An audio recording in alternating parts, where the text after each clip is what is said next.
the Balls Podcast with Mark Davis, Kriska Meinhardt, Ruth Rules, Jake Winnikine, Alan Tomasella, and Nick the Doc Skirkle. Good evening. I'm Mark Davis. This is All About the Balls Podcast, and it is Wednesday, November 6th, 2024. Nick the Doc Skirkwins will be joining me momentarily. He just stepped away for a quick second. Something just popped up. But we are here to preview Week 10 of the NFL season, Week 11 of the college football season, and there's a lot to talk about. This has been a crazy week already, the first week of November. That's correct. We had the first official CFP rankings come out last night for the college football season. It's also the second half of the NFL season. The trade deadline was yesterday at 4 p.m. I know this isn't a political show, but the presidential election was yesterday as well. So there has been a lot that is going on currently around the United States of America, but this is a sports show. This is a football show. We are going to talk the NFL, the college football season. And man, oh man, like I said, we have some trades to Darius Smith, Marshall Lattimore. We're going to talk about that momentarily. And I was waiting for Doc to get on here, but we couldn't wait too long because we set a time. So, but hopefully, if you're listening, hopefully you enjoy the show, give us a thumbs up, give us a like, subscribe to us, share it with your friends, share it with whoever you socialize with, family, friends, all that kind of stuff. But more importantly, let us know what we can do better. Let us know what you like, what you don't like. Like I said, we haven't been on really. Last week we missed the week, and this Monday we did kind of a watch along for Monday Night Football. It is what it is. It wasn't the greatest, but hey, we had fun on it. Excuse me, but man, yeah. So so far, if you missed us the last week, I guess we could talk real quick. Doc's Bears. I'll talk my team. The Atlanta Falcons are 6-3 in first place in NFC South. The Texas Longhorns 7-1. I have a shot still for the SEC championship, but we are going to talk about that. Trust me, we are. And let's just talk first. The trade that broke the news on yesterday. It was Zadarius Smith, formerly with the Cleveland Browns, being traded to the Detroit Lions. Obviously, they lost Aiden Hutchinson for the remainder of the year. Not sure how long next year it will go on to, but the Cleveland Browns did try and make a splash. Obviously, Zadarius Smith is not Aiden Hutchinson at all. We're not saying that he's anywhere close to that level, but he's still a pretty good ball player when he's healthy. I mean, he's already got 5 sacks this year. And and you're giving away a 5th rounder in 2025, a 6th rounder in 2026, and then you're also getting a 7th round back in 2026. So for the Lions, it's an excellent deal. I mean, Zadarius Smith, a guy that's been double-digit sacks a couple times in his career. Like I said, he's already at 5 this year through a few games. And, the Lions have, 9 more games left on their schedule. If, let's just say, he finishes 4 or 5 more sacks in the next 9 games with the Lions and gets some quarterback pressures, that's a very, very good impact, I guess you could say, for the Detroit Lions defense. And their defense hasn't been too terrible, honestly, since the injury of Aiden Hutchinson. Now, they haven't got a lot of quarterback pressures, and we understand that. But when it comes to the Lions defense as a whole, they've still really not given that many points. I mean, I'll look at the games they've had without him. So he got hurt against the Lions. They only gave up 21 points to they only gave up 22 points to the Lions, or to the Vikings, week 2. Doc, man, how you doing, man? I'm doing pretty great, man. Yeah. America for another 4 years. I'm doing pretty damn solid. Yeah, I mean, I was just saying, yesterday was a very big day in the United States of America. We had the trade deadline for the NFL. Huge day. We had college football rankings coming out for the playoffs, the first one of the year. And I said, it's not a political show typically, but it was the United States election for the presidential and the House and the Senate. So very big day in general for the United States of America, for football and for politics. So very, very busy Tuesday. It started off, with trades, with Jake breaking stuff. It was Zadarius Smith, which we're talking about right now. Marshawn Lattimore, which we're going to talk about in a few minutes. Then the college football playoffs came out. We have that as well to talk about. And then, like you said, Doc, the presidential election, that went on until about 3 or 4 in the morning today. So very, very busy Tuesday going into Wednesday morning. Yeah, one of the best Tuesdays in American history by far. We have the best Tuesdays. I can't even. I was up until 3 or 4 in the morning waiting until they called it, man. And I even posted a rare Snapchat too. I did post a snap. Yeah. That never happens. And I woke up.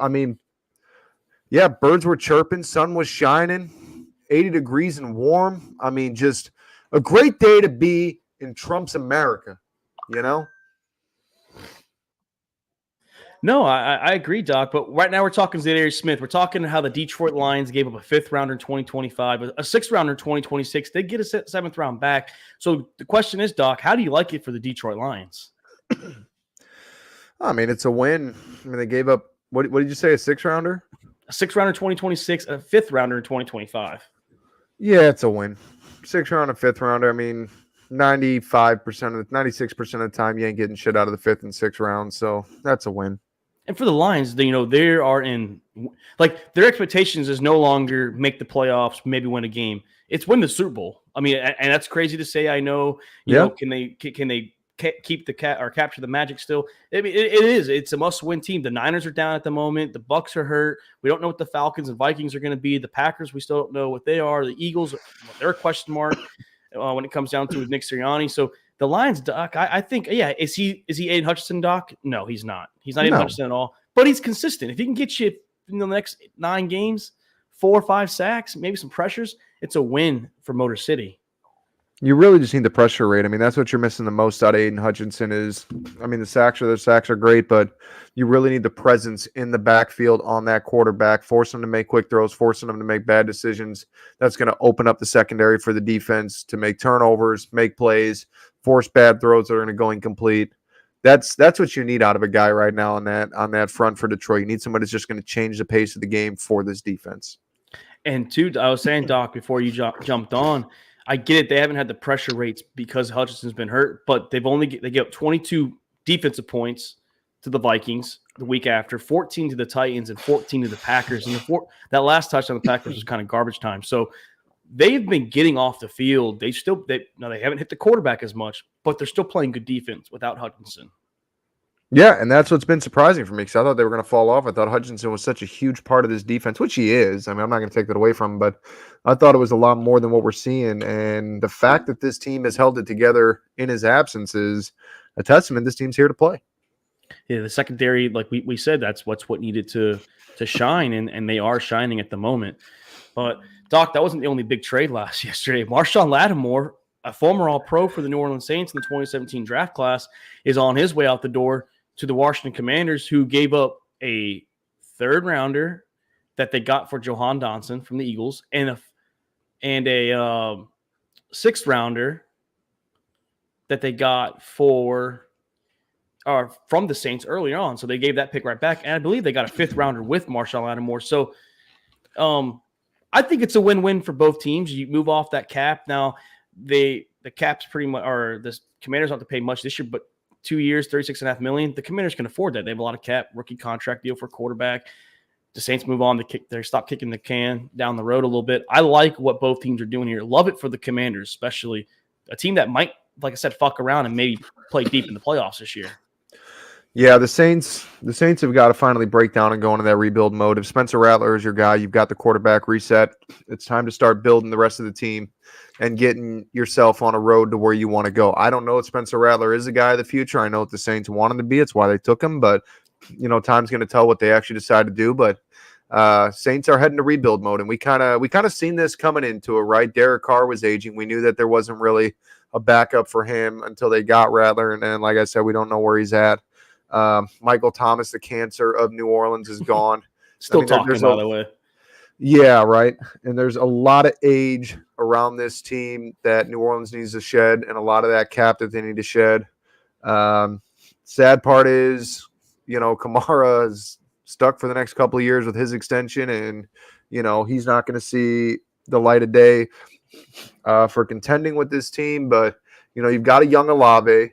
You picked up some weapons, in the draft. So it's time to, like you said, stop kicking the can down the road, accept reality for what it is, break down, rebuild, take advantage of what you've got. So that way, when contract time comes for some of these young cats, you're in a position where you can convince them to stay because you're building a team around them. And for the Commanders, this is a win, no doubt. I mean, they gave up a draft pick that wasn't even theirs to begin with. They just borrowed that draft pick, gave it right out the door to get a secondary bolster, which the Washington Commanders need. That's been my biggest question. Too. Getting a fifth is pretty good to get that. That's maybe a steal out there. And this is a team that went on a fire sale last year that is contending in a way like I could have never predicted after the fire sale they had on their defense. So, they're a defensive front, and honestly, a defensive front away from being true contenders.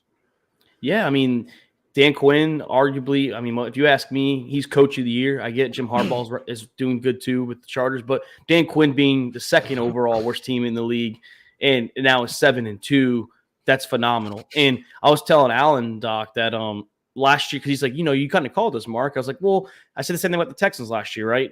They're going to be good, but they're not going to win. They're going to compete but not win. So next year, Doc, whoever the number 2 overall pick is in this draft class, bet the money that these fuckers are going to win the division next year, because I keep saying the number 2 pick, the number 2 team worst in the league is going to be competitive but not win. And both of them the last 2 years have won the division or winning the division. We don't know what the Commanders are going to finish yet, but bet that team next year. No, both of them struck gold. They did. Schemes worked out. Both of them struck gold with quarterbacks that traditionally do not pan out. Not the quarterback style, but just quarterbacks in general. I mean, you can count on 2 hands how many quarterbacks in the last 10 years have actually panned out that have been, top picks. A lot of guys. Kirk Cousins was a late round pick. Tom Brady. Obviously, that's going back more than 10 years, but. A lot of these guys are later round picks that sit behind somebody and develop. When did Jordan Love go? Do you remember? He was in the mid-20s. I think he was like 25, if I'm not mistaken. So he was a first rounder, but still and they traded up a few spots for him. But still a very late first round pick. You know what I mean? Taking a quarterback in the top 5 traditionally does not pan out in the NFL. Mahomes wasn't even a top 5 pick. And you see what he's doing. I think he was 10. No, he was. He might have been because the Bears took second that year. Yeah, because Trubisky went first, second and then third. No, Trubisky didn't go first. It was quarterbacks. Yeah, the QB, and then it went Mahomes and then Watson, I believe. No, it went Watson and then I believe it went Mahomes. Yeah, crazy. Only Mahomes is doing good, but no, I mean. I like the move for the Watson was doing good. He had all the distraction and then a year and a half of sitting out. So I mean, keeps getting hurt. Yeah, if he continued on his trajectory where he was at, he would still be elite. I mean, that kind of time out of the NFL. Even Calvin Ridley, who was doing great in my opinion for the time that he missed, but I don't think he's elite by any means. You know what I mean? There's a lot of teams you put him on that he's not the number 1 on. I think if Bill O'Brien didn't screw over the Texans and they kept Hopkins and Watson was still happy, I think AJ Brown. Well, I meant no, that was Mike. That was the GM. Oh yeah. That wasn't Vrabel. Vrabel was pissed, but but Bob ruined the Texans and that kind of them sent Watson where he wanted to go. But back to Lattimore before we move on, Doc. I think it's good, like you said, it's good for the Commanders. You got them to age 30 season at the longest. If you want to move on after 30. I mean, you're competing now. You have a rookie quarterback on his deal. You can go get weapons in the offseason, go get defense, like you said, too. You could be big spenders and draft well. And they have a lot of draft picks next year. So, but, Doc, let's talk this week coming forward, man. Let's talk Sunday Night Football. The Detroit Lions, we were just talking about how they got Zadarius Smith. They're traveling to Houston to face the sluggish Texans, who are still, I believe, 6-2. The question is, Doc, can the Houston Texans get back on track against one of the hottest teams in football in the Detroit Lions? I don't think so. Not this week anyways. They're missing too many pieces, and this team, even with the pieces, just seems sluggish this year. They're not what they were last year. I'm not saying that they're not good still, but we're not seeing this offense firing on all cylinders like we did last year. The defense still, has some work to do. I don't know. If they had all of their offensive weapons, I think they could take this game. I don't think it would be a blowout. but I think that the Texans are skating by right now. They're getting lucky in some games. They've definitely won some that I felt they should have lost. That game against the Bills, especially, was probably one of the worst Bills games that I've seen in a long time. Yeah, that's pretty bad. And if that's Josh Allen playing like Josh Allen and the rest of the Bills doing what they normally do, I mean, that should have been a blowout for Buffalo. So seeing kind of how they came out and Houston couldn't even take advantage. It's not like they struggled against an elite Buffalo defense. You know what I mean? This is a sign or a capture of what is really not been the Houston offense that we saw last year. And this is what I was talking about with, okay, CJ Stroud had a great season, but I got to see consistency. I got to see this carry over another year. I said about him. I said about Jordan Love. I mean, I said it about Trevor Lawrence when he came out with a decent first season. I mean, people can come out and have good first years because they don't have tape on you that, they got college, but college is a different breed. You know what I mean? It's a different speed. So you get used to him. You got the tape. You know how to attack him. You know how to contain him. And so far, a lot of these sophomore quarterbacks are not standing up to the hype. And another thing, too, is like, so when we're talking like, so if they can compete with the Texans, I mean, the way to do it is to kind of mirror the Titans or the Lions. The way to do it is to mirror them. You have to have that ground and pound, which they do have Joe Mixon. And that's like the one shining spot at the moment because it seems like Nico Collins can return from IR if he wants to. I don't think he is going to at the moment. And if he does, he's missing game. Like he's just missed a whole month.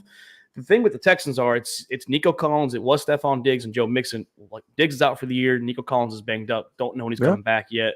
And it's Joe Mixon. CJ Stroud's stats aren't bad, but if you just watch him play, like you said, it's not consistent. It's the moments 11 touchdowns, 4 interceptions. That's not terrible.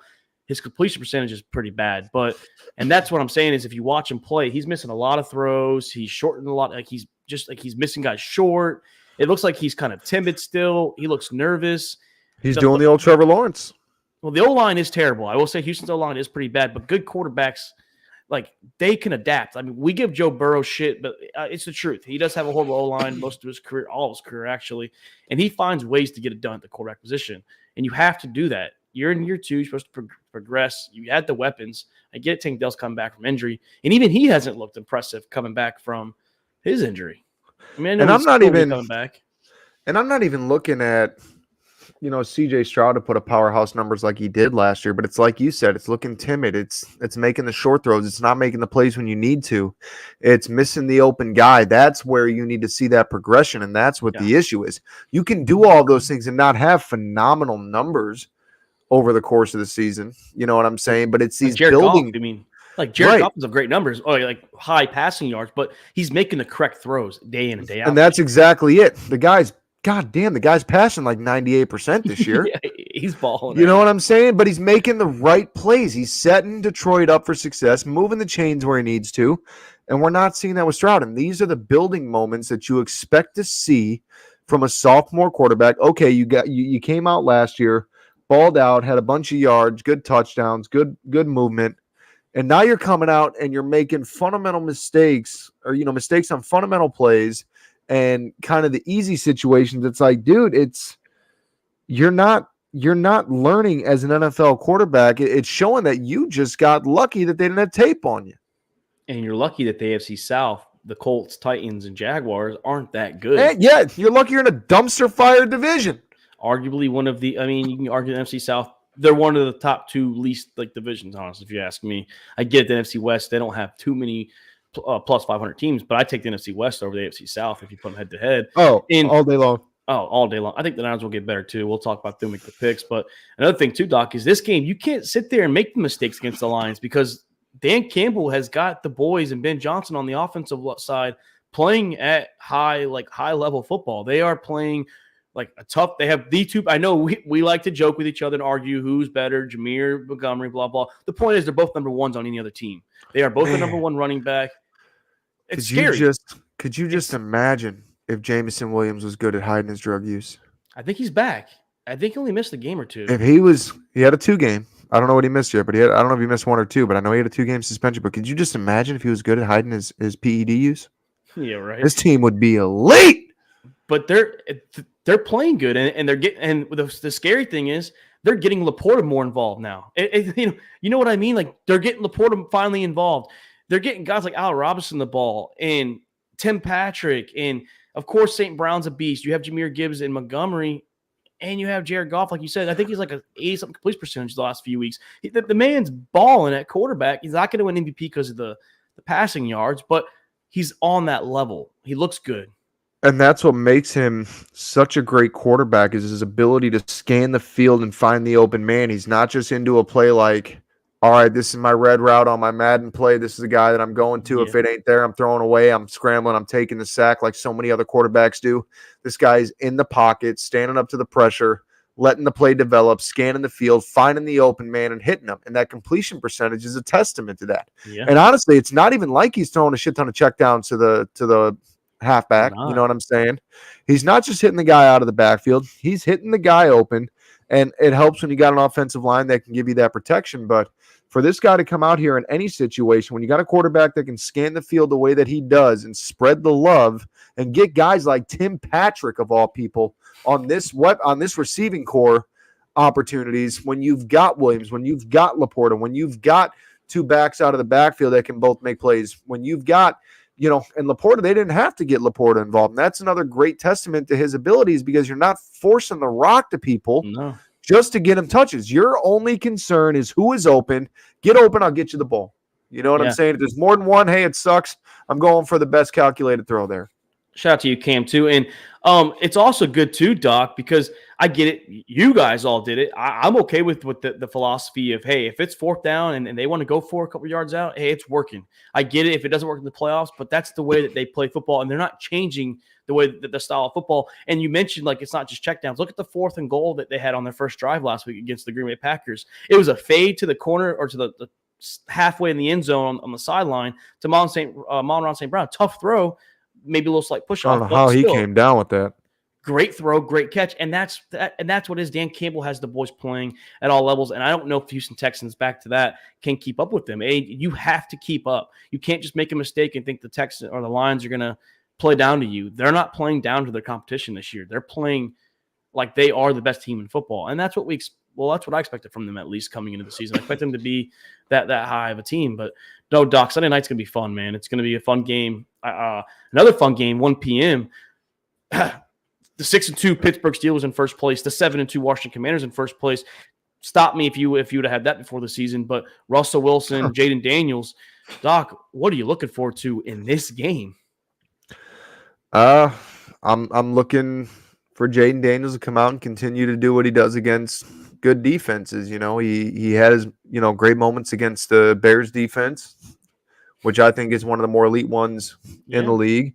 Put up great numbers. The only thing that Washington was really missing was the run game, but you got to come out. You got to be able to do that. And honestly, this is a prime scenario for Jaden Daniels, for a guy that can think and move on his feet like he does while still making plays up the field.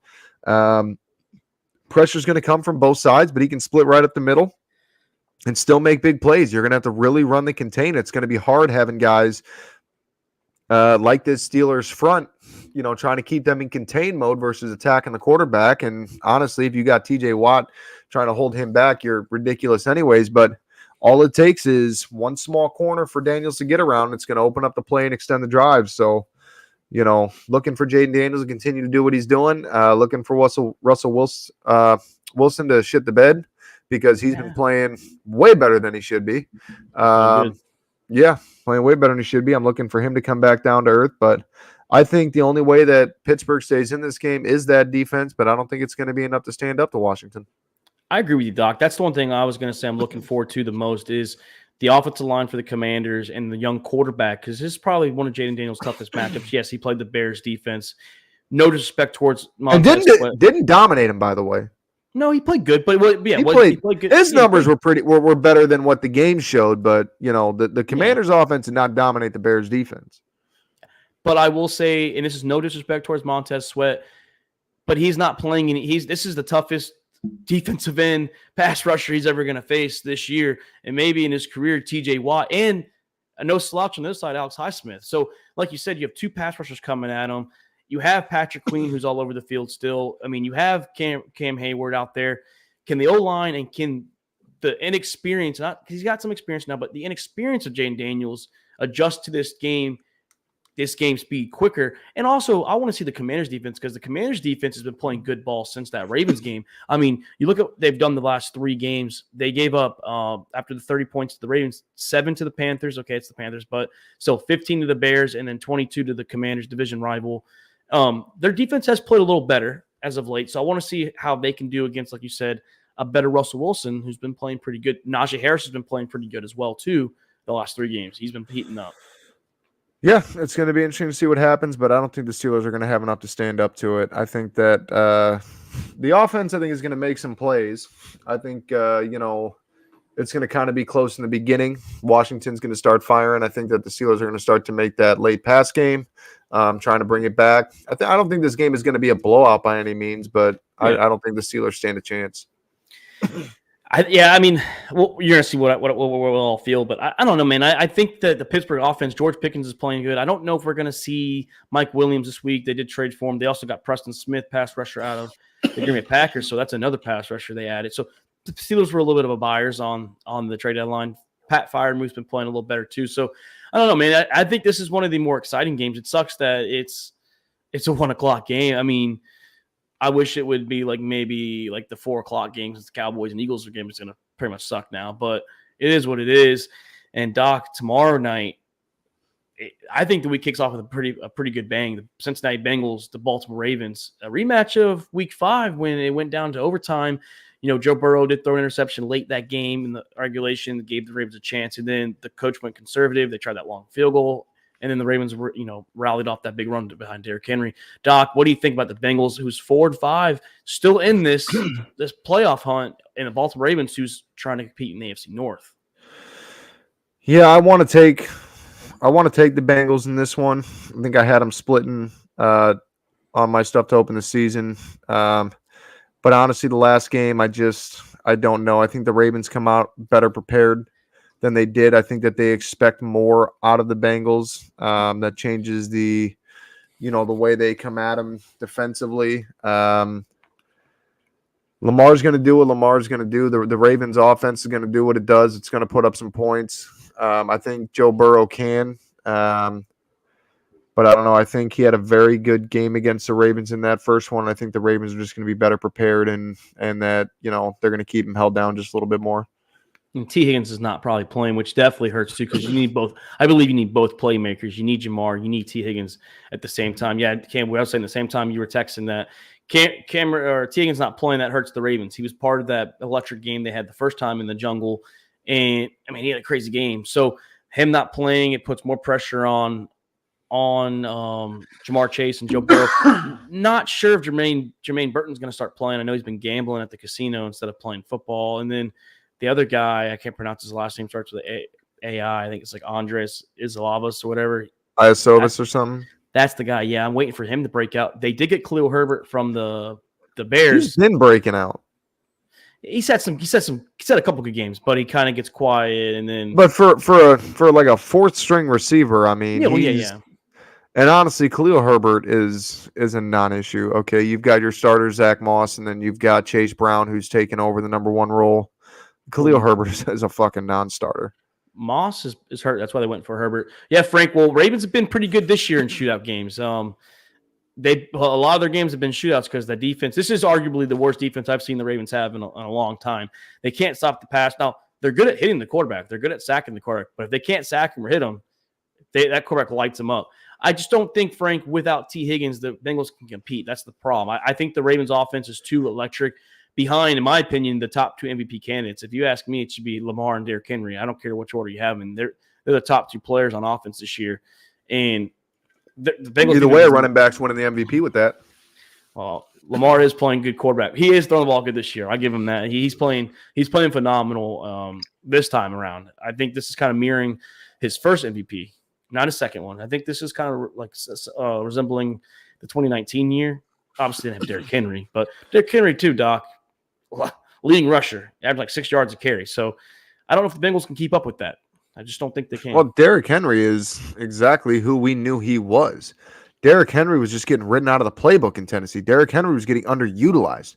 Tennessee fucked Derrick Henry, at every opportunity. That guy was an absolute monster for that team. And last year, all of a sudden, they're just, we're going to give it to Tajay Spears. Why? Why? You didn't even fucking make him the number one this year. Yeah, I mean, tomorrow's going to be a little chirpy. I'm waiting for the Burrow riders in the group. That's going to be old Chris and Alan. Those guys will be chirping if the Bengals are up. But Doc, we are going to move on, I think, to our favorite time of the week, and that will be the prediction time. It's just me and you tonight, so we will knock this out. Like I said, we have some college football to talk about as well. Oh, there it goes. A little slow to start off the my computer hasn't really been. So yeah, Doc. So this was week 9.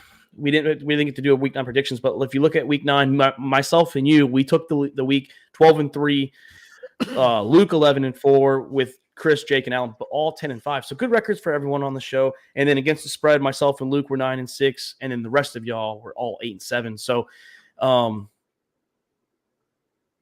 yeah, Cam. Yeah, I understand, man. Fantasy this year with players is T. Higgins being hurts you, man.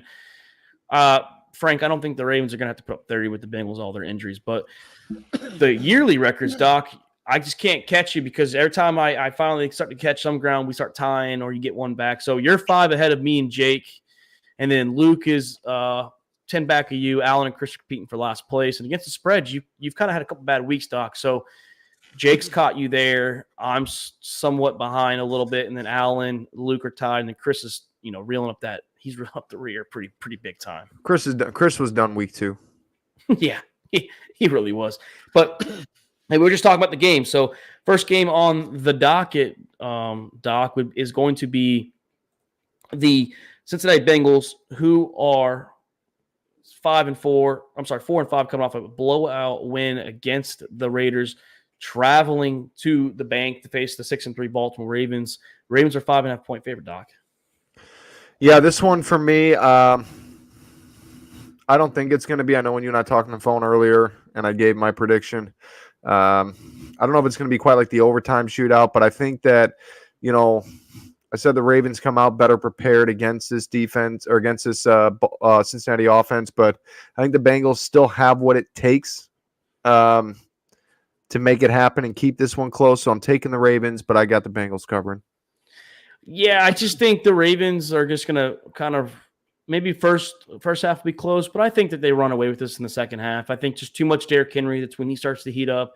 Like I said, no T. Higgins. That really hurts the Bengals, honestly. And I still think the defense is going to stop the Ravens, and their offense won't keep up this go-around. So I have them covering, Doc. And then, of course, Alan and Chris. That's what I was talking about. Your normal Joe Burrow dick riders right there. They are always on the Bengals side if they can. Luke really thought you were going to choose them because Luke said, I was like, Luke, you need to watch tonight. And he was like, let me guess, they all chose the Bengals, huh? And I was like, yeah. He said, fuck it, give me the Patriots. I was like, no. I was like, Doc didn't do it. Doc didn't do it this time. It was Alan and Chris, of course. Moving on, Doc, to a game that the United States decided to give to Germany. The New York Giants, the Carolina Panthers. The Giants are 6.5-point favorites, probably the highest they'll ever be this year. What you thinking, Doc? Yeah, this one, I mean, I'm not even surprised this one's in Germany. The U.S. was like, yeah, let's just get this shit off of our turf as quickly as we possibly can. This one's doesn't even need any talk about it. Simply put, Carolina Panthers. I still don't know how the Germany went from the Chiefs-Dolphins last year to the Giants-Panthers. I want to know, what the fuck is Allen thinking with Bryce Young back under center? Well, I will say, Doc, there's a Panthers fan in my office and a Giants fan, and they both made a lunch bet, 24-piece wing at Popeyes. So I was like, I've never seen a 2-7 teams. Popeyes?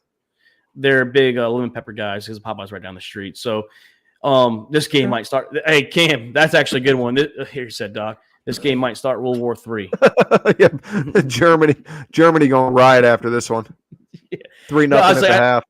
I told him, I was like, I've never seen 2-7 teams make a lunch bet in my life. I don't think I ever will, too. But, yeah, I just think the Giants are a better team. I think they have better offense. better defense out of the real blue out of those two, the Giants. I like I said, Bryce Young starting. The defense is the good thing about the New York Giants. They lead the league in NFL sacks. Bryce Young might get sacked 5 or 6 times. So I'm going to go G-Men here to win and cover the spread. Yeah, it's easy. Bryce Young's got to take 20 steps for what a normal man would take. I think Daniel Jones is better than Bryce Young, too. And that's saying something because Daniel Jones he's having a much gooder year than what he's had in his career, but he's still dog shit. Yeah, he is. Yeah, Cam said This is actually an act of aggression, 100%. Yeah, it's a threat. That's what we send him. Now, Doc, to me and Chris's game, we'll be together Sunday for a little bit. I'm not sure if we'll be during the game, but my Atlanta Falcons, his New Orleans Saints, no Dennis Allen, no Marshawn Lattimore. Remember the trend. Coaches normally get fired. The team normally wins. Bob Saleh didn't happen to him for old Robert. But the Falcons are 3.5-point favorites, Doc, in the Big Easy. Yeah, that's not going to happen here either. Chris, I respect that it's your team and you want to be faithful, but this is why you are where you are in the records. This one's not even close. Falcons are going to cover this easy. Yeah, I'm not sure if Drake London's playing, but I'm also not sure if we need Drake London this week. But just run the ball, Bijan, Tyler Algier, and let Drake London, if he does play, and Darnell Mooney, by the way, second. Let Darnell Mooney get him some. Darnell Mooney is second in big catches this year, which means 20 yards or more a play. So number 2 in the league, Kirk Cousins getting the ball. So like what we're seeing out of the Atlanta Falcons, Doc, of course, I got them covering the spread. I can't go against my Dirty Birds. Moving on to a game that we were just talking about, the Pittsburgh Steelers traveling to Landover, Maryland to face the Washington Commanders. The Commanders are 2.5-point favorites, Doc. Yeah, I like this. I'm going to get some more ground on Mark on this one. I said my piece when we talked about it earlier. I'm taking Commanders are going to cover this one. I don't think it's going to be a blowout, but 2.5 points is going to be easy work for Washington. I just think too much defense from the Pittsburgh Steelers. The defense will cause Jane Daniels to look like a rookie a couple times in the game. Jane Daniels will still play pretty good ball, kind of like the Bears, where he can maybe put themselves in a score to win. I think that the Steelers can score more than 18 points. So that's my thing. I think Russell Wilson can get 3 touchdowns out of this game, or lead them to 3 scoring touchdown drives. So I'm going to go Steelers here, Doc. Like you said, very, very close game. I think 2 playoff teams down the road too. Both teams will make the playoffs. All right, your game, you and Allen. The number 3 overall pick, Drake May, traveling to Chicago to face the number 1 overall pick, Caleb Williams. Doc, your Bears are 6.5-point favorites. Yeah, if this one doesn't hold up, I don't even know what I want to say because, yeah, I might just sit out the rest of this season. This will be an embarrassment. I mean, I've seen a lot worse teams dominate. I think the Bears need a revenge game, and I think that's what this is going to be. We've seen the Bears struggle earlier in the year, and every time they kind of hit that hard road for a couple games in a row, it's like they come together and have a come to Jesus meeting and all of a sudden dominate the next 2 weeks before falling back in old patterns. So I think this is going to be their rebound game. Plus the Patriots are just absolute shit. Give me the Bears cover, and I think it's going to be by a lot more than 6.5. You guys were 4-2. You're 4-4 now. Losing to the Commanders the way you did, obviously disappointing. The Hail Mary. It deflated us. It did. It did. You could tell against the Cardinals, it really deflated you guys right there. And it is a must-win game. I mean, you can't go 4-5. You can't lose to the Patriots. Drake May, I will give him credit. I get it. He might not be killing it with the stats, but I think he does look pretty good. For what you're asking him to do with the lack of talent around him, I think Drake May does look good. But this is the Caleb Williams game that you expect because the Patriots are not the typical Patriots defense. Your defense should eat against this offense. They will. You have to win this game. I think you're going to. You're going to go 4-5. And, Doc, if you guys do lose, just don't be on Discord for the rest of that day because – yeah, no, I might be off of Discord the rest of the year. Yeah, I would just turn on mute and turn it back on during the playoffs or something because you know those guys will be coming for you. They will come for you. No, and the thing with the Patriots is there's nothing special. There's no wow factor to this offense. There's no tricks up the sleeve that you got to watch out for this or that. All you got to do is look at Stevenson, from Andre Stevenson, and he'll fumble the football. Lock up Henry. That's all you got to do. And that's it. So the Bears can do that. Stevenson worked out his bullshit last week with his Washington issue. Hoping Brisker is going to be back this week. I haven't even looked at the injury report for the Bears, but and I'll say another thing. You'll see a trend every time Shane Waldron is like really in the hot seat in the news, which he is right now. It's like he pulls out all the stops to save his sorry ass. And the Bears pull some crazy shit together to make a huge win, and that's what's going to happen this week because he's on the hot seat again this week. DJ Drake Moore May, I'm counting Drake May for at least 6 sacks. Got it. DJ Moore feeling better? I know he walked off the field during the middle one of the first couple plays of the game. I don't think that was anything other than he genuinely thought that play came to an end. And I know that you still – I'm not saying it's an excuse. You still can't do that. But I don't think that was like DJ Moore, I'm checking out. I'm over this shit, whatever. The guy just signed a 4-year extension for $110 million. I know he's frustrated. Listen, I'm frustrated. Everybody in Chicago is frustrated, okay? But DJ Moore is not giving up on the Bears. He wouldn't have even entertained a extension if he didn't think that this was the real deal going on. Okay, I know there's been frustration, but I think he understands, the learning curve and the fact that he's got a rookie quarterback. He's been in there talking about, Caleb Williams is at the table. He's hungry to learn. He's not just writing shit off. He's actually perked up listening. He's taking the shit seriously. Look, we've talked about the quarterbacks before. We've seen a couple come out, Jordan Love, Bryce Young. We've seen a couple guys come out, dominate in their rookie campaign. But it's not a usual thing, all right? And for a guy to come out, Williams already about to set, I think he needs one more touchdown pass for the franchise rookie record. Not that it's saying much, but the franchise rookie record for touchdown passes. The guy's already doing it. And look, it may not be saying much, but he's still doing it. You know what I'm saying? How many rookie quarterbacks have we had in this franchise history that haven't done it? All right? He's doing it. So he's doing something right. The play call's got to be there. The team's got to be together. I don't think it was DJ Moore giving up or quitting or being – I think he genuinely thought the play came to an end, and he's just got to have better awareness and heads up that, you got to see it through. You got to stay on the field for that extra second, watch your quarterback get helped up, and then it's over.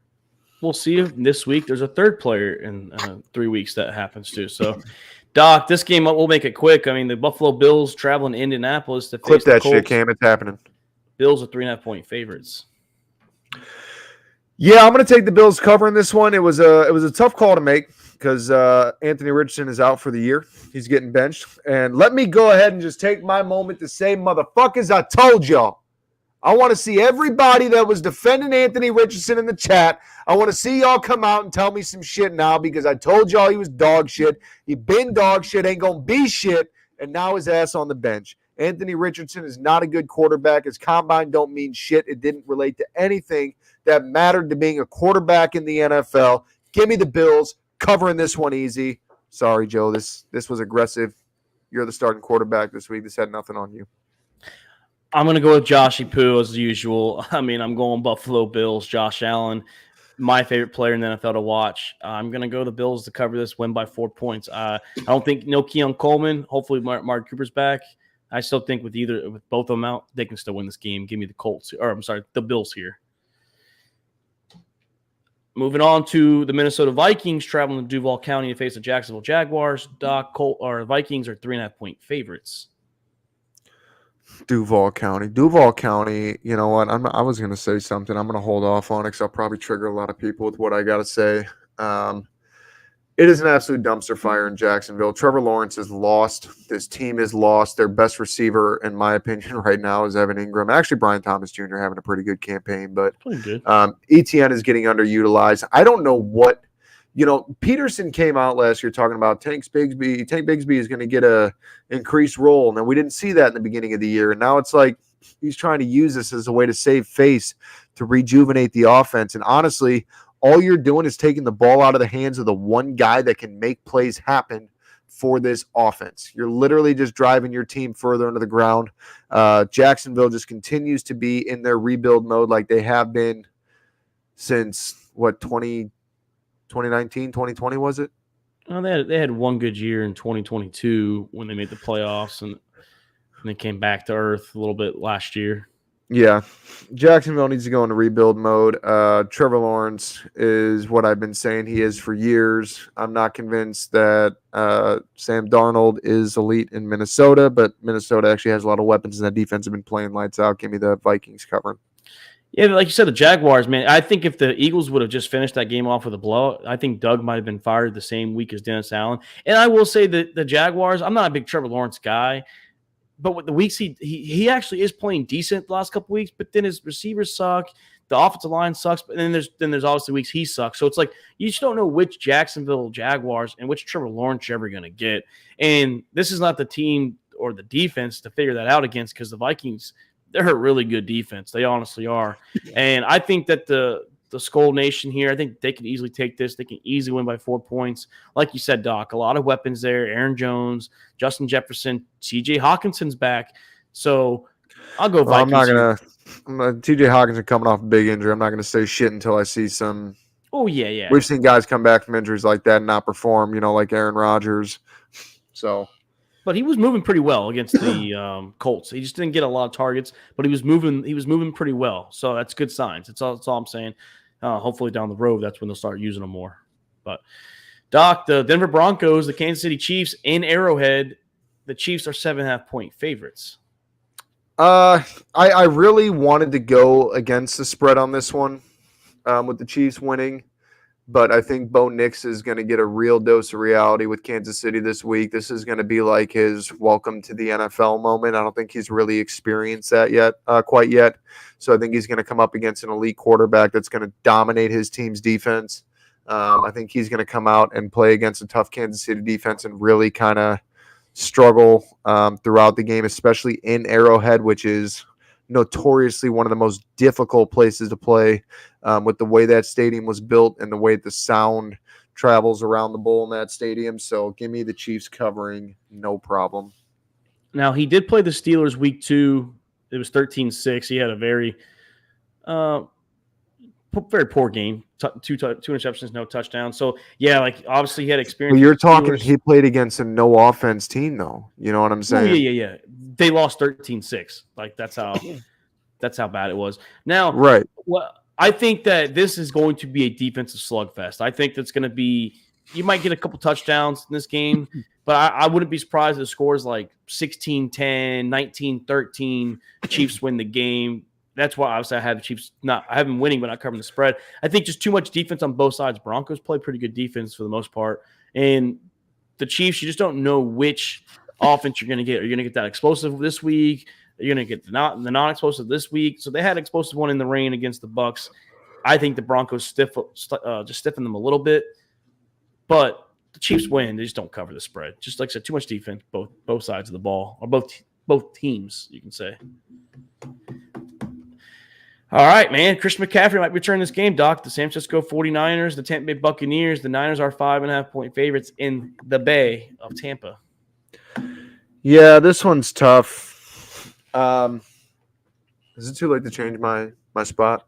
I mean, I can change it on the paper, but I can't change the screen right now. Yeah, go ahead and slide me up to San Francisco cover. And I think that, I thought long and hard about it after I got off the phone with you on the rest of my drive home, and I just think that Tampa Bay is missing too much. Cade Otton has been balling for Tampa Bay, but I don't think it's going to be enough for him.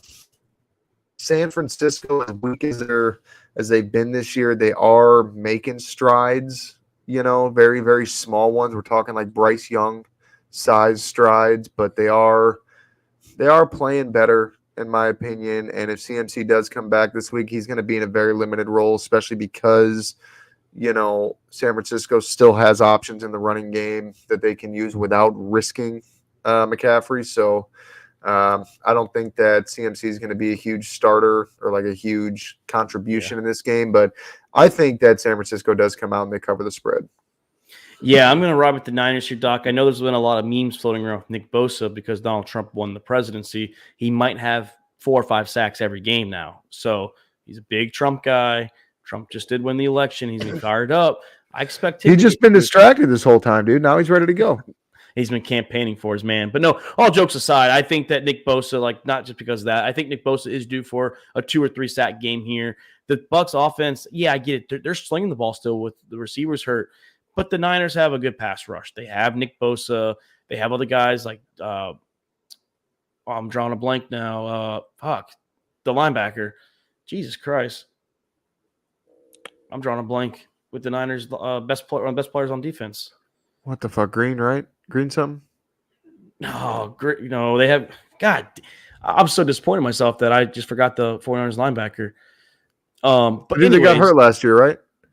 No, that was Greenlaw. They have the other one, the middle linebacker. Damn, I'm so disappointed in myself today. Like I said, man, it's been a Fred Warner. Jesus Christ, dude. Oh yeah. Yeah, they have Fred Warner, who's a beast. The secondary is doing all right, and the offense is going to be fine this week. The Bucs have one of the worst defenses in football. They've now climbed down a little bit to that bottom 6-7 in the league. So I have the Niners winning, Doc, covering the spread here. Jake's team should be now 5-4. Moving on to the Tennessee Titans, the Los Angeles Chargers. 7.5-point favorites, Doc, for the Chargers. Yeah, you know what? I've talked about the Chargers and kind of how disappointing and flat their offenses looked, but honestly, they came out and they showed some stuff last week. And honestly, they're playing a weak Tennessee team. The best player on the Chargers team is going to be the Tennessee quarterback. It doesn't really matter who you put in that position because they're all shit. And I'm expecting the Chargers to come out strong like they did last week. I'm looking for a big game by Quentin Johnston again. Give me the Chargers covering. Yeah, last couple weeks, Doc, you said they put up, I think, 27 against the Browns, 26 against the Saints. They're playing pretty good offense. Their defense has been pretty good all year. Yeah, I have the Bolts covering the spread here. I just don't like the Titans at all. Give me the Bolts to win by at least 8 points. And that's the big thing is the Titans' offense is so bad. The Chargers, all they need to do is score. All they need to do is score, and they're going to cover. One touchdown and a field goal, and they're going to cover because the Tennessee offense is so bad. They're not keeping up. I mean, like I said, they scored 14 points on the Lions early on, those fluke points, and then the Lions never looked back. They didn't see. Yeah, I'm telling you, this zone after that seems like a joke. Yeah, Doc. Normally a good rivalry, a fun rivalry. You're from the area where the radio stations are awesome out there in Philly, but the Eagles, the Cowboys, Eagles are 6.5-point favorites. I'm pretty sure Cooper Rush is now the quarterback. CeeDee Lamb dealing with AC joint sprain as well. Yeah, I mean, you just gave my entire argument right there. There's nothing else to say. Philly's covering this one. This game ain't even worth watching. Yeah, normally it is, unless you're a Philly fan. Normally it's a game to watch, but Doc, like you said, not much to say here. Fly Philly, fly. They'll win by a touchdown, an extra point at least. All right, this game is dead even. There's no spread. It's if you win both. So it's the New York Jets, it's the Arizona Cardinals. What you thinking here, Doc? I like Arizona, especially after what they did last week. But at the same time, the Jets' offense seems to be clicking a little bit better. Hassan Reddick back. I'm looking for a more involved role from him this week. Looking for the Jets to finally start coming together as a team and making the plays. I'm going to take the Jets in this one. I'm not giving up on them yet. Do I think that they're going to go to the AFC Championship? No, I'm out that door already. I made the mistake of picking them. Hey, I learned from it, but I'm not out on them making the playoffs. Can they afford to lose many games? No. Does Devontae Adams and Garrett Wilson look like number one wide receivers now? They're starting to slowly look like that, Doc. And you still can't count Aaron Rodgers out. I was listening to a Bears fan. It's Bear Down. He's a famous Twitter guy. With Chicago sports, and he says the same thing. He's seen it too many times from Aaron Rodgers, where this guy just goes on a run and they find ways to make the playoffs. You've seen it years too as a Bears fan, so you know how it is. And I get it. He's not Aaron Rodgers of 10 years ago or even 5 years ago. But you have two number ones. They're using Breece Hall more now. The defense got Hassan Reddick back. Let's see what they can do. That's the thing. They don't need to be the Aaron Rodgers 10 years ago. They just need the defense to be the defense that they're expected to be. Right. And actually half the defense they're expected to be. And now that you got Devontae Adams reunited, you just got to make the plays when they matter. And honestly, Devontae Adams and Garrett Wilson makes a good duo. All right. I'm not I'm not going to take away from that. And, Tyler Conklin has stepped up when he needed to. Breece Hall, he's getting utilized and getting pushed up the field the right way. I mean, this team still has all the pieces. I don't think that they're going the distance, but I think they can take this one. Yeah. And good for the Arizona Cardinals being 5-4 too. Shout out to them, Fuck man. the Cardinals. The Detroit Lions, Houston Texans, Sunday Night Football. The Lions, 3.5-point favorites, Doc. Yeah, this is going to be another sleeper for me. Texans are missing way too many offense. Tank Dell just ain't it. I mean, I'm not saying he's a bad receiver by any means, but he just ain't it to carry this, put this team on his back. It's going to be him and Joe Mixon show, and it's not going to be enough to stand up to the Lions. Lions cover, no problem. Before the season, this was one of the 3 losses I had the Lions losing, but things have changed since before the season started. No Nico Collins, potentially. Even with Nico, I'm not picking him. No Stephon Diggs. The Lions are just too good. They're rolling. They're roaring. I'm going Lions. Motor City Dan Campbell. Motor City Detroit Lions. The brand new Lions win this game by 4 points at least. Monday Night Football. Very actually entertaining team between two teams that aren't the best of teams right now. The Miami Dolphins, the Los Angeles Rams in Los Angeles, California, Doc. 1.5-point favorites for the home team, Los Angeles Rams. Oh, I'm sorry. That's supposed to be you and Chris on the Dolphins. I'm sorry. I was about to say. No, yeah, you and Chris. I'm sorry. You and Chris had Dolphins. Chris was with you. Yeah, I'm going to go Dolphins on this one. Tua back, Tyreek, the meltdown last weekend on the sideline. I think that, they're going to get him more involved this week, and I think that A-Chain has just been going off. What's the injury report for the Rams this week? I don't think anyone's hurt. Puka Nacua got ejected. That's all. That's why he missed last week or part of the game. Everyone's healthy. I mean, there's still no. It's still Cody Parkinson and not the other tight end that they've had for years, Tyler Higbee. No, I ain't worried about that. No, I'm going to take the Dolphins in this one. I don't really. This was a toss-up for me. Honestly, I don't give a shit who wins this game. This is Monday night, right? It's Monday Night Football. Yeah, I got next Monday night off. That's great. I don't have to worry about football next week. I think the Rams are due for a run. This is kind of similar to last year where they were hurt at the beginning of the season, Doc, and now they're getting healthy. Stafford's looking better again with Puka Nacua, Cooper Kupp, and Demarcus Robinson is starting to look like second half Demarcus Robinson again. If the Rams win this, they're 5-4, and they're still in the hunt for the NFC West. Definitely in the hunt for the playoffs. Wild card. That's fine. They ain't going nowhere in the playoffs. That's fine. They're not, but they're playing for the playoffs. This is a snooze fest.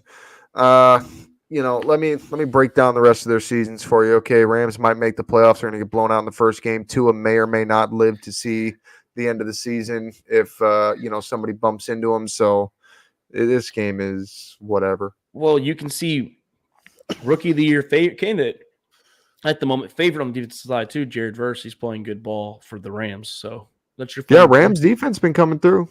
Defense been coming through. So yeah, I mean he's my pick to click on. Fucking suplexing Tua into the next dimension with another concussion.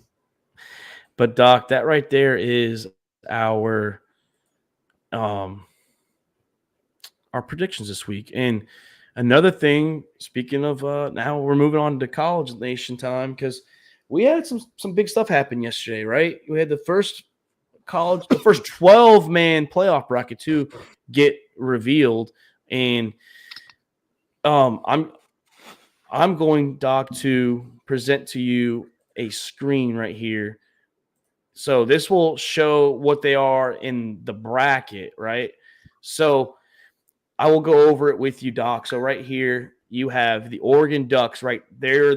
Oops. I'm sorry. I meant to have this going. Oh, shit. I'm all types of fucked up today.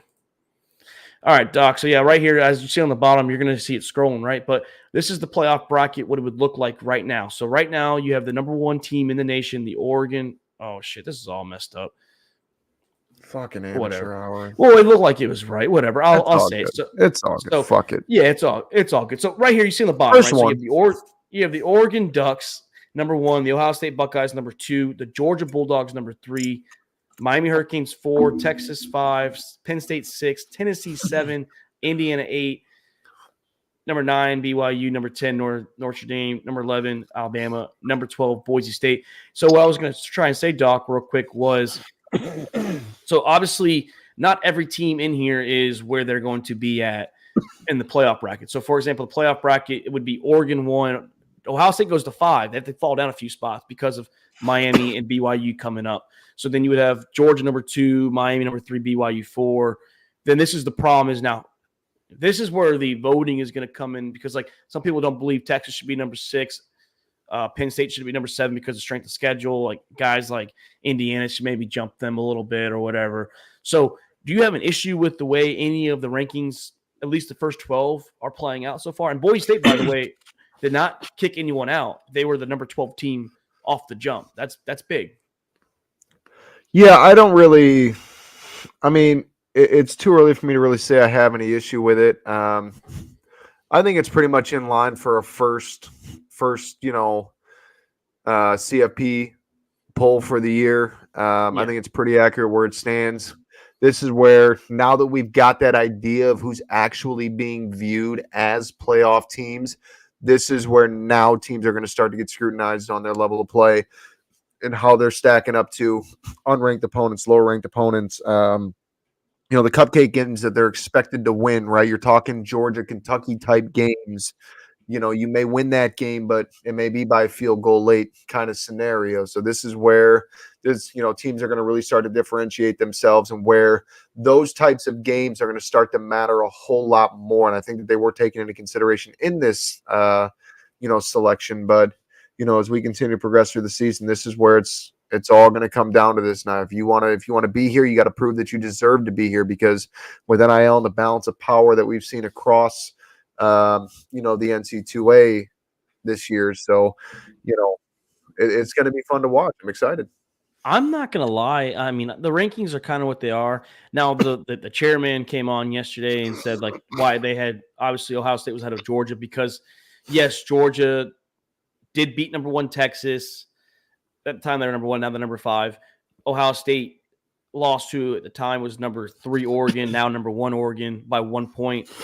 Did beat Penn State, who was number 3 as well in the nation. Now number 6. They didn't respect the other kind of close games they've had. But I'm also shocked that Bama's number 11. I'm a little shocked that, 6-2 Alabama. I get it. They beat Georgia, but they lost to Vanderbilt. Close games to South Carolina. Close games. Who was the other game? No, they beat the hell out of Missouri. Who else did they lose to? Oh, they lost to Tennessee. So I'm just shocked that they're number 11. They have a big game this week. We're going to talk about them. It's also interesting, too, Doc, the teams are outside the top 12 because, we saw before when it was just the top 4 or the final 4 teams like 5 through like 8, 9, can they sneak in? How far down from 12 can teams come back and sneak in? That's something that's going to be interesting, too, to see because we haven't seen it yet. So how far down the line can they come back up? It's all going to depend on who's in that top 12 and those teams that are down looking to come back up, who they've faced. You know what I'm saying? Notre Dame, I got to look at their schedule, but I know they've had some pretty convincing wins. But I got to look at their schedule in depth because they're typically a play nobody team. You know what I mean? They play USC. Huh? They did beat A&M week right, 1. that's what I'm saying. I got to look at them. I haven't really paid as much attention to Notre Dame and shit on them as much as I usually do every year. They play Florida State this week. Oh, yeah, because that's such a tough fucking game, Mark. Why you got to bring that up?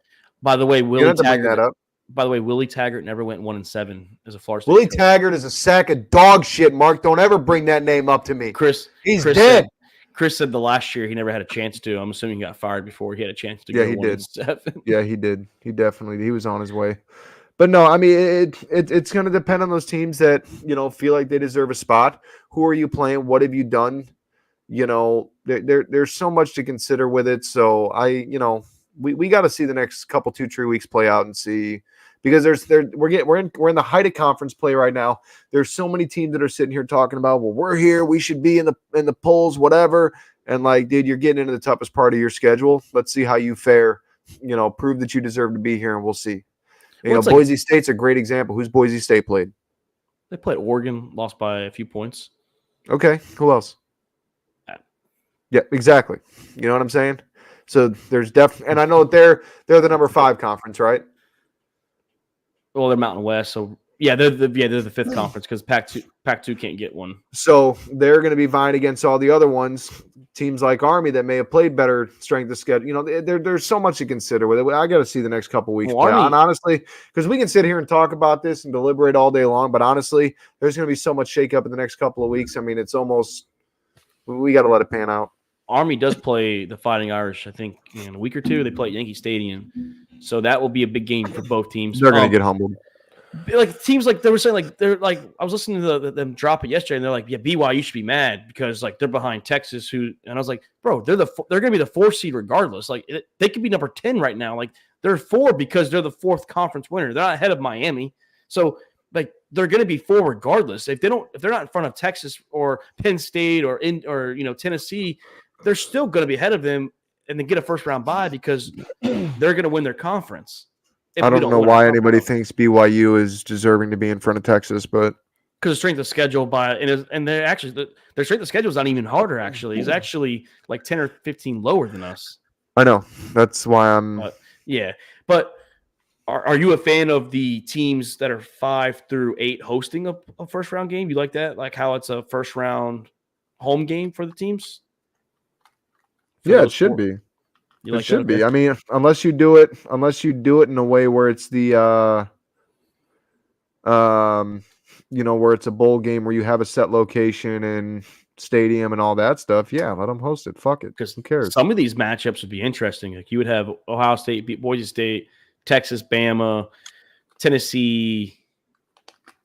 I think it would be it was Penn State, Notre Dame, and then Tennessee, Indiana. Like some pretty decent games out of that if that actually turned out to be the way it is. Obviously, like you said, it's too early to tell. But, Doc, we're going to jump into we're going to talk 2 games real quick because we're talking about implications, right? And this is the start of it. You have number 11 Alabama, number 15 LSU. The loser of this game is out. They can't make the playoffs. LSU, they win this game, they still can actually make the SEC championship because they only have 1 conference loss. So what are you looking at with this historic, famous rivalry of Alabama and LSU? Looking for Williams to come out and continue to dominate. Jalen Milroe to play his game. Looking for LSU to continue to be impressive. I think that they've turned a lot of heads this year. I don't think that they were expected. I mean, they were not expected to be bad by any means, but I think they're playing better than I thought they would be to this part of the season. So they've got to come out, continue to show that consistency, and they'll be just fine. I'm looking to see which quarterback doesn't make the key mistake because I think this game could easily be 2 teams scoring in the 30s. Both defenses are kind of a hit or miss.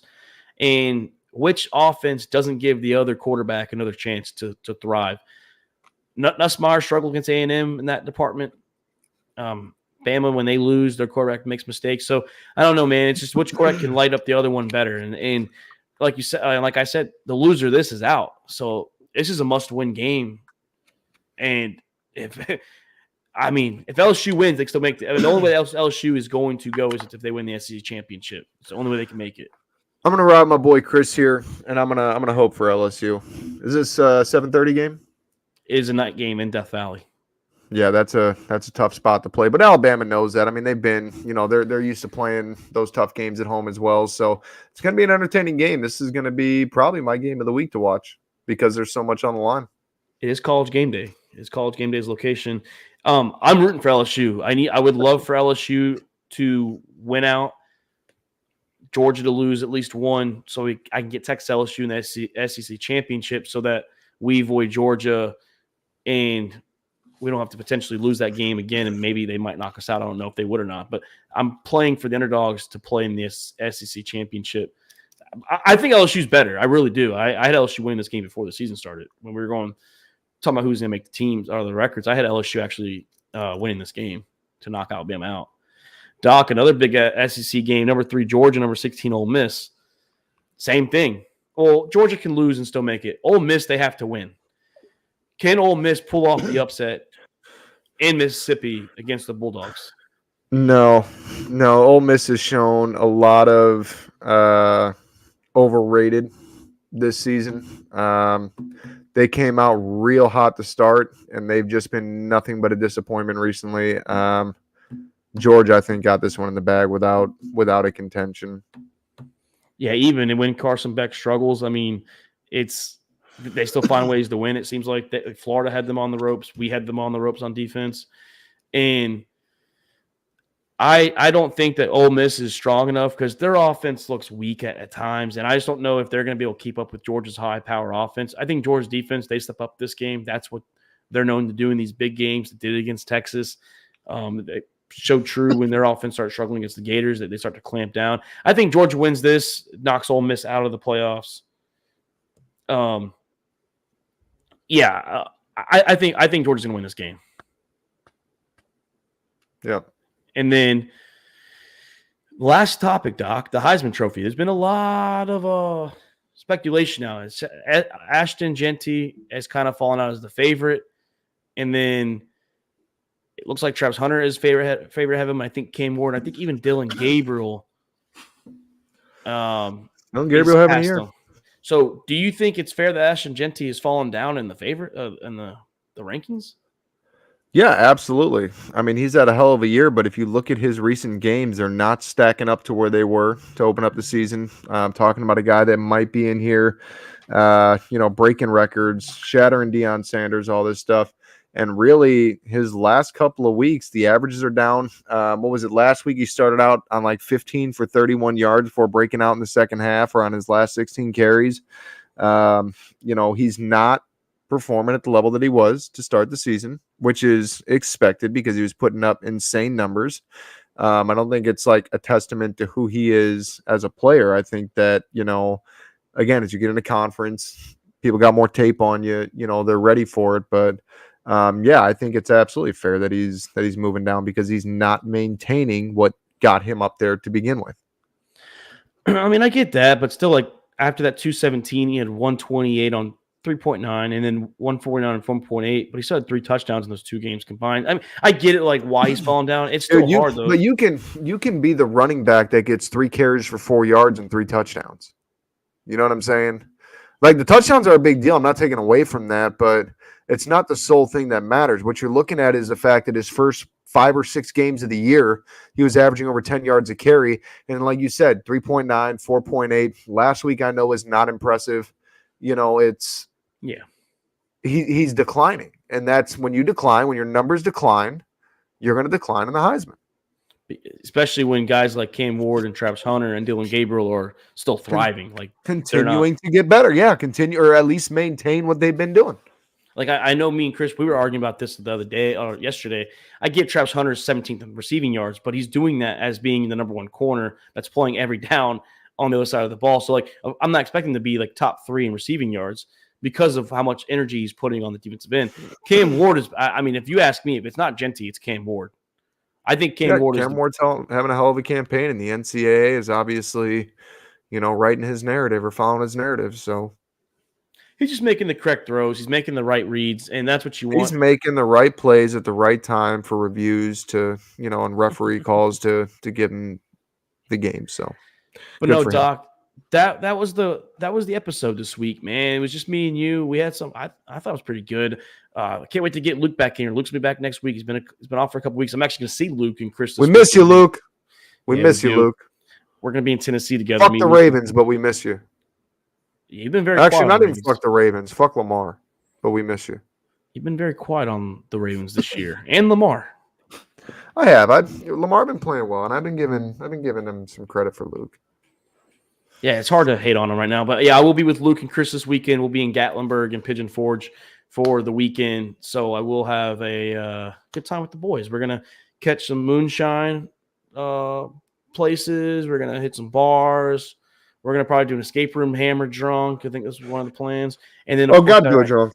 Yeah, Chris wants to go to one of the big bars to watch the LSU Alabama game. That's all he cares about is which bar we're going to. I was like, hey, you pick a bar, we'll be there. It's all tourists out there, though. Yeah, it's all good. Well, we're gonna have a good time. That's what we do. Go to fucking Dolly or that. What is that dinner and a show thing that's out there? Dolly's World, whatever. Yeah. Go there to watch the game, bro. Hey, I'll watch it wherever, man. I'm gonna be drunk for 2 days and get back Sunday. Veterans Day weekend too, Doc. Hey, go get your free meal. Go get your free meal. Oh, you better believe it, buddy. Free meals, I guess. I don't know if you do all 3 or how many you do. I will do B-dubs because I haven't had B-dubs in a long time because it's kind of ass now. But I'll do it.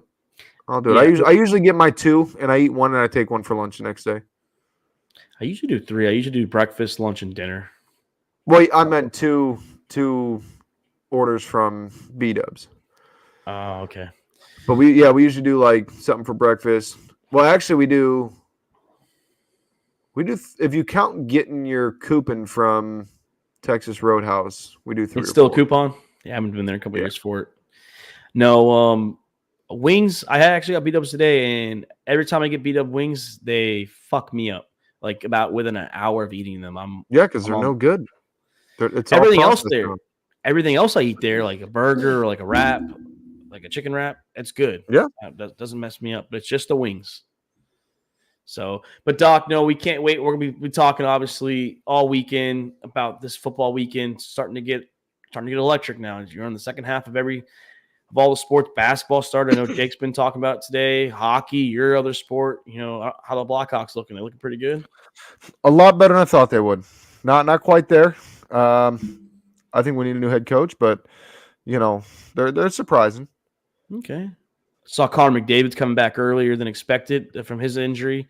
They said he was supposed to miss a few weeks, and he's back after 3 games. That's a hockey player for you right there. I don't know much about hockey, but I know it's hockey strength. They're tough motherfuckers. Yeah, I heard that on the sports center this evening. I was like, yeah, it's a hockey player for you right there.